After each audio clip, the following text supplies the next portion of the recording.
What's up, everybody? This is Danny Thompson from Around the Association, the podcast, and we're continuing our preview of the 2018-2019, especially the award side of things.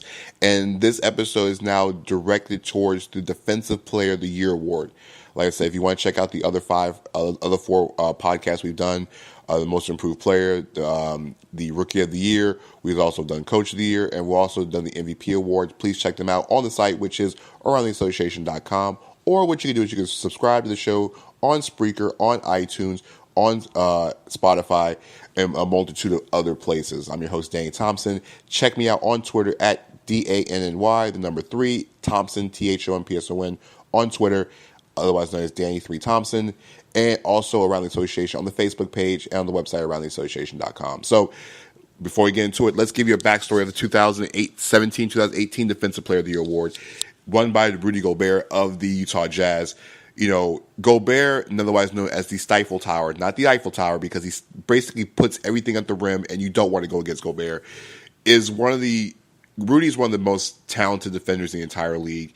He covers so much ground, and even when he's not blocking shots, he's making sure that he alters shots so that when you get in the paint, you really know who's really standing right there. Between him and Joel Embiid last year, those two guys kind of led the charge when it came to the defensive guys around the paint. Paul George had a great season last year defensively, especially up until the injury of Andre Roberson, which proved how valuable Roberson was defensively. There's a whole multitude of guys that play very well defensively. So as we go into 2018-2019, is anybody going to challenge Rudy Gobert defensively? So let's start at the top with Rudy. He's the reason why. I know Donovan Mitchell had a great season last year, and Donovan is is coming among himself as one of the best players in the league. But let's be honest, if it wasn't for Rudy's defense last year, the Jazz wouldn't have gotten as far as they got. Gobert is that type of defender that is a game-changing defender. He's elite. And when I say he's elite to me means something that very few guys in the league have, or slim to no guys have. And at the same time, it changes a game. Rudy's one of those guys that has elite skill, and that is being a defensive guy who can also protect the paint and also good defensive rebound. Gobert is elite in that category. When I say elite otherwise, you look at Stephen Curry's shooting ability, that's elite. You look at LeBron James' ability to get to the basket and draw fouls and just be an offensive force, all-around threat, that's elite. Anthony Davis' entire game is elite. Russell Westbrook's inability, rebounding, and what Russell does on both ends of the court, that's elite. James Harden's playmaking and scoring, that's considered elite. Rudy Gobert has elite skill, which is shot blocking, defending, and also rebounding. Very few guys in the league can do all of those things at the same time. Gobert changes games defensively because he blocks shots, he alters shots, he makes you think 2, 3, 4, 5, and even 6 times before you go down to the paint. He is the front runner in Defensive Player of the Year, and he has a chance to do this for a very, very long time. The only thing that can hurt Rudy is what could hurt any player is injuries. If Gobert is out for an extended period of time, yes, that opens things up.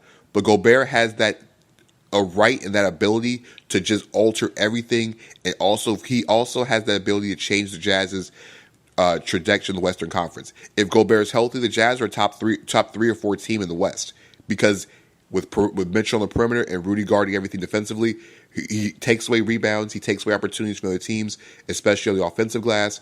He rebounds very well, and he also can, just like I said, block shots at an insane rate. And he also alters way more shots than he blocks. So without him, or with him, they're definitely 3 or 4 seed in the West, maybe 3, 4, 5 in the West. Without him, they're one of those teams that can, they'll still be a playoff team, but it depends on how long he's going to miss time. So who are the other guys? Now we talked about Rudy. What other guys can get themselves on the elite level defensively? Let's take a look at them real quick. Paul George had a phenomenal season defensively last year. But one of the reasons why he was such a phenomenal defender is because Andre Roberson was completely healthy last year. Paul George was blowing away everybody in the steals category until Andre Roberson went down with a season ending injury.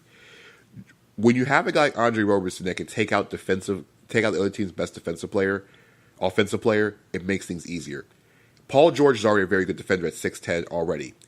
But when you have a guy like Roberson who's 6'8" and a half, I think 6'9", and he's taking out the best defensive player, that allows Paul George to, number one, play passing lanes, and number two, if there's a secondary scorer, it changes the secondary scorer's ability to score because guess what? You have a guy like Paul George who can defend. Even if Andre had a bad game defensively, you can switch those two guys. On top of having Jeremy Grant in the back and on top of Steven Adams at the boards, it makes Oklahoma State a way better defensive team. Roberson is that good. The stats don't really show how good Andre Roberson is defensively, but I'm going to say this, and some people might rub people the wrong way. Andre Roberson is this side's of the last 5-10 years version of Tony Allen. He's that good defensively.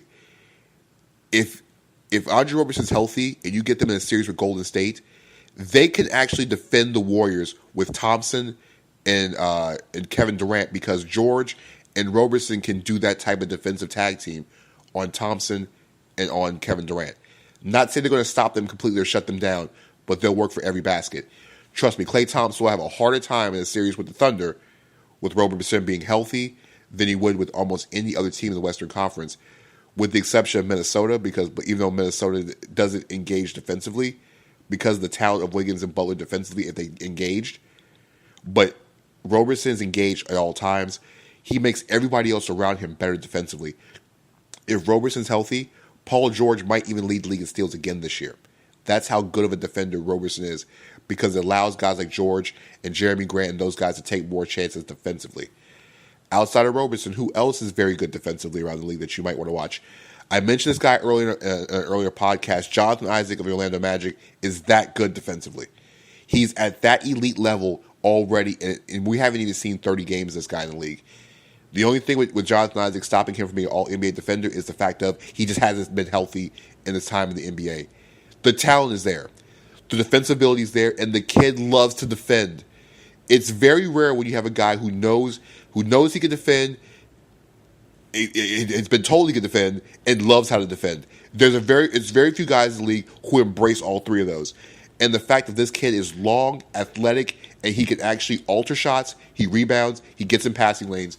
There was a steal he had the other night where he stole the ball off the inbound. It was preseason, but he stole the ball off the inbound because only Jonathan had the length to do that. If Jonathan's healthy, he can be an elite defender. Easily. He's the type of guy that can get close to 2 steals and 2 blocks a game if you really can stay healthy and can be on the floor. Jonathan has another issue with fouls. If Jonathan can just stay out of foul trouble and stay healthy and give you 32 to 33 minutes a night, healthy minutes, consistent all season, it wouldn't surprise me if he's in that 1-7, 1-8, almost 2 steals and blocks a game a piece category before the end of the season. Let's talk Kawhi Leonard in Toronto. The Claw is a multiple-time Defensive Player of the Year candidate, and Kawhi's happy. Listen, if he's happy in Toronto, it changes everything with the Raptors going forward. The Raptors are one of those teams, if Kawhi is healthy and happy, the Raptors could win the Eastern Conference. I know everybody's on Boston. Everybody's thinking about Boston. Don't sleep on the Raptors. Why? It's very few instances in the NBA where a guy can make that much of an impact. DeMar DeRozan was really good last year, but Kawhi defensively changes the Raptors' rotations defensively. Kawhi Leonard can shut down anybody in the Eastern Conference defensively. And when you get down to those series where you have to put your best defender on somebody, i.e. Gordon Hayward in New York, i.e. in situations where it can be Brad Beal in Washington in a playoff series, you're looking at guys that you can at that 3 position, maybe even Kevin Love if they have to guard Kevin Love in a Cleveland series. I'm not going to say guard Blake Griffin, but you get my point. When you get to these playoff series in the East, and you have to find a guy, even Giannis, I think Kawhi can guard Giannis up in Milwaukee. When you get to these playoff series, Ben Simmons, because Ben Simmons is the one guy at Philadelphia, you could guard anybody else, but Simmons is the guy you can guard. Kawhi in a series defensively can take out your other team's best player.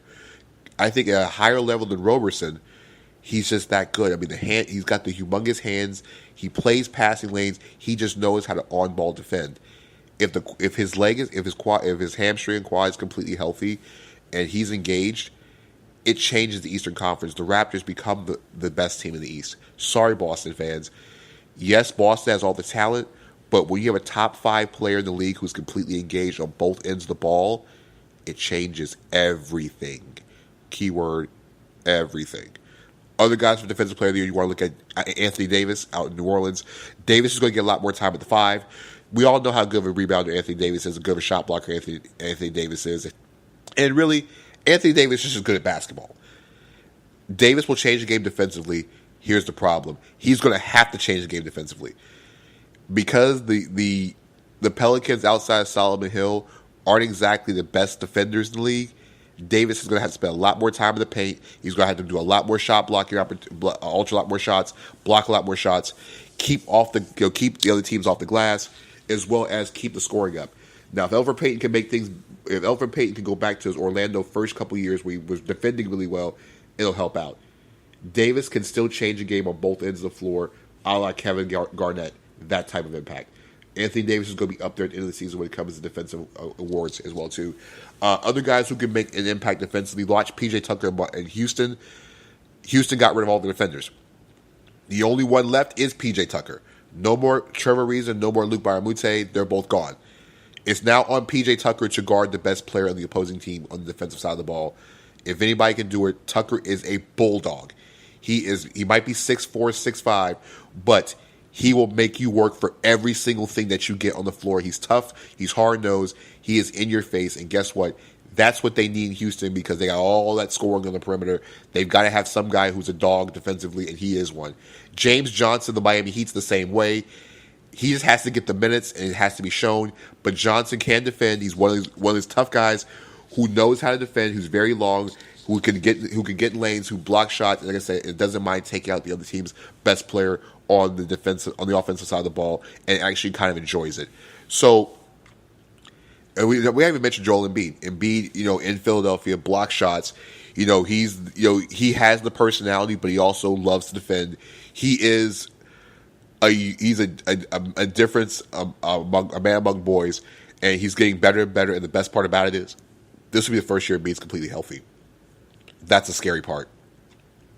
If he develops and plays this consistently for almost 70 to 75 games a year, he would be the one guy that could put the numbers up to challenge Gobert defensively across the entire NBA. So, as I close the podcast out, the question is, who is the defensive player of the year in the NBA this year? We went over a whole bunch of candidates and guys who could do it. I didn't mention Jimmy Butler in Minnesota because we don't know Jimmy Butler is even going to be there towards the end of the season. I love Chris Middleton in Milwaukee. He's going to get plenty of chances defensively. Giannis is the same way. They're going to get their chances. I don't know if one of those two guys. Middleton's already an impact defender. Another guy you want to watch for is the Clippers backcourt of Pat Beverly and Avery Bradley. Both guys are going to be terrorizing opposing guards all season. Beverly, especially if he's healthy, because he just gets under people's skin. And Bradley's one of the best on-ball defenders. With those two guys, it's all about health. A lot of the better defenders in the league are all about what kind of health they bring to the table. If they're healthy, then you have a very, very good race out there defensively. The same thing with Gobert. I like Beverly and Bradley to average almost 3.5 steals a game combined between those two guys. Like I said, Embiid is just scary potential. Robert Covington is one of the best defenders, especially among swings in the entire league. Because you have Embiid back there, it allows Covington to be a little bit more of a freelancer, which makes him even more dangerous because he has long arms. He likes to defend. And if he's engaged offensively, hitting a couple threes here and there, that makes him even more engaged defensively. There's so many guys who can defend across the NBA right now. I haven't mentioned Al Horford and the impact he does defensively for Boston, especially in their sets. It's just, now in his case, it's just trying to play, he's kind of like Marc Gasol out in Memphis. He's going to control the paint, tell guys where to go. That's where the impact is defensively. Marc Gasol has the same impact as well. I like Mike Conley if he's healthy in Memphis. He's going to be taking a lot of the on-ball guys. He's still one of the best defenders in the league, even at his advanced age. I think he's over 30 now. So he's twilighting his career towards being one of the better defenders in the league, as well as being learning on the offensive end. So I think I've mentioned about maybe 15, 20 guys in this podcast real quickly about who can be the defensive player of the year. But really, it's a race of a couple of guys. The guy that's going to win this year is the guy who won it last year. I don't see anything different for Rudy Gobert this year than he is last year. He's just that good of a defensive player. He really is. You can try to challenge him, but very few guys who challenge him succeed. He's that good. Rudy Gobert is one of the few guys in this league that does everything defensively. He doesn't guard guards very well, but if he gets stuck in a switch, Rudy's fine. Because guess what? Even if the guard gets past him, you might get past him physically, but are you going to get past him lengthwise? I don't see it. He is scary. He's scary long, and guess what? If he gets beaten, Gobert has enough foot speed that if you try to get to the rim, he'll erase it at the rim. He's that good defensively. I think Rudy Gobert will win the Defensive Player of the Year award for the second straight year. I'm not saying it's not going to be close, but I think that by the end of the season, Rudy Gobert is going to be one of those guys that you're going to start seeing winning this award on a consistent basis going forward. So if you think I'm wrong, let me know. Follow the podcast, leave your comments below, share with your friends, and guess what? It's free. All this NBA content is going to be coming all season. Follow me on Twitter at Danny3 Thompson. That's DANNY, the number 3 Thompson on Twitter. Follow RileyAssociation.com for the best latest news, stories, as well as things about all things NBA. Follow the podcast here. And so, this is Danny Thompson, Riley Association, the podcast. We'll catch you guys later.